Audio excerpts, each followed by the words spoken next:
What if the Netherlands ceased to be a kingdom during the 1930s and instead become a fascist state? That was exactly what Anton Mussert dreamed of. As leader of the Dutch fascist movement, the National Socialist Movement, he wanted to completely transform the Netherlands into an authoritarian corporative state loyal to Adolf Hitler. But what were his real plans? What would the Netherlands have looked like under the leadership of Anton Mussert? To answer that question, we first need to look at how the NSB emerged. It must be said that the National Socialist Movement, the National Socialist Beweging, the NSB, was not the first fascist movement in the Netherlands. The first Dutch fascist party was the Verbond van Actualisten, founded in 1923. They were strongly inspired by the Italian fascist movement and called themselves actualists. During the 1920s, fragmentation and internal division led to the decline of Dutch fascism. With the rise of Hitler in Germany, National Socialism increasingly became an inspiration. There was also the NSNAP, led by Ernst Herman van Rappert, and the Zwart Front, led by Arnold Meyer.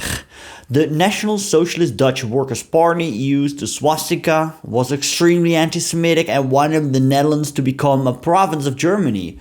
The party eventually collapsed.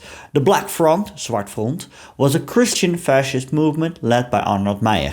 He was a fierce anti-Semite and favored a militant style. During the occupation, it was renamed National Front. The party remained marginal and was eventually banned by the occupiers. Then there was the NSB. The NSB was founded at the end of 1931 by Anton Mussert and Cornelis van Gilkerke in the Dutch city of Utrecht, which, by the way, is where I live. The movement was founded in the building you see right here. The organization did not see itself as a political party, but as a movement. The NSB was nationalist and aimed to establish a corporative state. The pursuit of a corporative state, corporatism, was the socio-economic backbone of classical fascism. While Marxism was based on class struggle, corporatism emphasized cooperation between classes. In a corporative state, society was not organized through political parties or individual votes, but through corporations, professional groups. Imagine society as a human body. The Latin word corpus means body. Each part, the worker, the farmer, and entrepreneur, has its own function, but they must work together harmoniously to keep the body healthy. For entrepreneurs, the party program offered the recognition of private property, a ban on strikes for workers, and an obligation to work for all citizens in the future National Socialist state. For workers, there was profit sharing in some companies, a favorable pension plan, and health insurance. The workers were to be inspired by community spirit, the skill of sacrifice, and the idea of solidarity. The party program taught not the interests of their own class, but of the entire people was paramount. For that reason, fascism rejected Marxism and communism. Interestingly, they did not see themselves as an extreme right movement. The NSB presented itself as the so-called third way, not socialist, nor Marxist, nor communist, but also not liberal capitalist, which they saw as right-wing. Instead, they claimed to represent a middle path, National Socialism. That is also where the NSB got its name, the National Socialist Movement. Earlier we talked about fascism and now about Nazism. So what exactly was the NSB? Let's look at how Mussert himself answered that question. Whether our movement is National Socialist or fascist is essentially indifferent. It's not about the flag, but about the church. Not about the name, but about the principles. We do not imitate German National Socialism. We are not anti-Semitic, for example, and do not import straightforward Italian fascism. Alright, so both and not anti-Semitic, I'll come back to that. Unlike German National Socialism, the NSB did not have ambitions for Lebensraum, living space. Instead, the colonies, especially the Dutch East Indies, had to be preserved. Although there was no aggressive expansionist policy, the Dutch military still had to be strengthened. And while the Germans shouted Sieg Heil during the German salute, the NSB used the cry Hau See.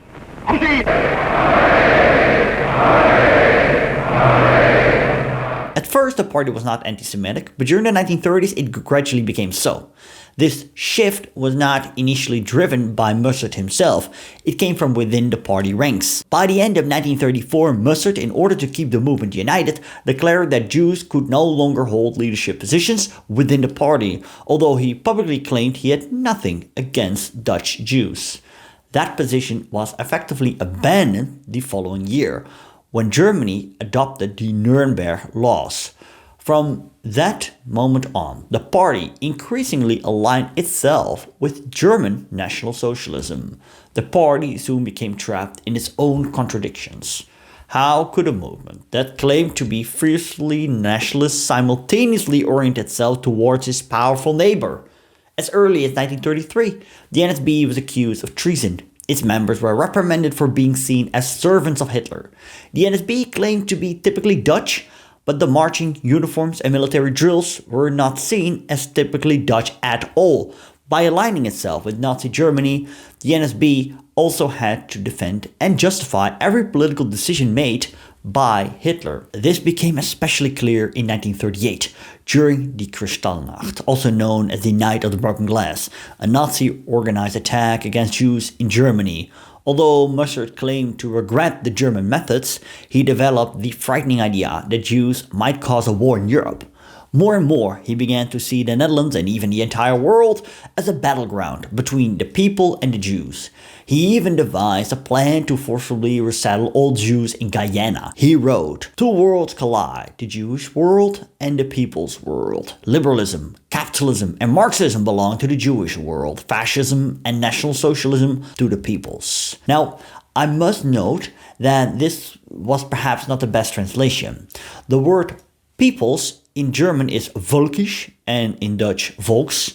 Volkisch is a German adjective derived from volk, meaning people or folk, that lacks a direct English equivalent, typically referring to an ethno-nationalist, racialist, or folkish ideology. Anyway, within the party, internal disagreements emerged that would later play a role during the war. The fundamental conflict between Anton Mussert and his rival, Meinhoud Rost van Tonningen, revolved around the crucial question: should the Netherlands remain an independent state, or should it be fully absorbed into a greater German Reich? Mussert advocated a Germanic confederation of states in which the Netherlands would retain its autonomy, but other prominent figures, such as Henk Veldmeyer and Rost van Tonningen, argued for a greater Germanic Reich in which the Netherlands would be fully integrated. Mussert was, above all, a nationalist who greatly admired the Italian fascist state under Benito Mussolini. For him, the Dutch nation was central. His ideal was the creation of a greater Netherlands, also known as the Dietz concept, in which the Netherlands would be united with Flanders and its overseas colonies. The Dietz thought was an ideological belief in the cultural and linguistic unity of the Dutch-speaking peoples, often used as a foundation for seeking political unification. In this vision, the Netherlands would become an equal and independent ally of Germany, maintaining its own flag and identity. Rost van Tonningen, however, was a radical supporter of the volkisch, the folk, ideology of the SS. For him, the Dutch state was merely an administrative detail subordinate to the Germanic race.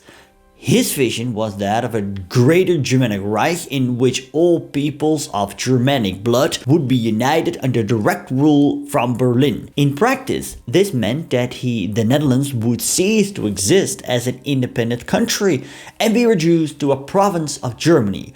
While Mussert tried to maintain some distance from the German occupiers in order to preserve the appearance of independence, Rost van Tonningen was an unconditional follower of Heinrich Himmler and Adolf Hitler.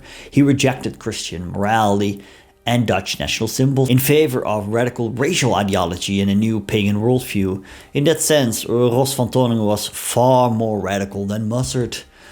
This conflict created a deep split within the NSB. While Mussert attempted to hold onto political authority as the leader of the Dutch people, he was constantly undermined by Rost van Tonningen and the SS. The Germans exploited this rivalry.